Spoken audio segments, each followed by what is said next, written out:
Within that first minute, the slaughter had become general.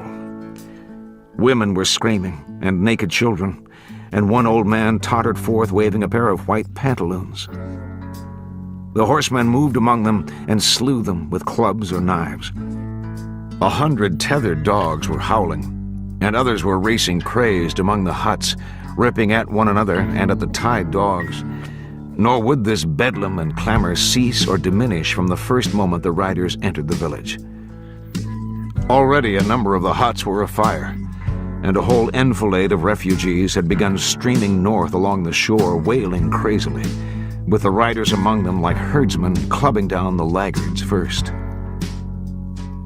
When Glanton and his chiefs swung back through the village, people were running out under the horses' hooves, and the horses were plunging, and some of the men were moving on foot among the huts with torches and dragging the victims out, slathered and dripping with blood, hacking at the dying and decapitating those who knelt for mercy. There were in the camp a number of Mexican slaves, and these ran forth calling out in Spanish and were brained or shot.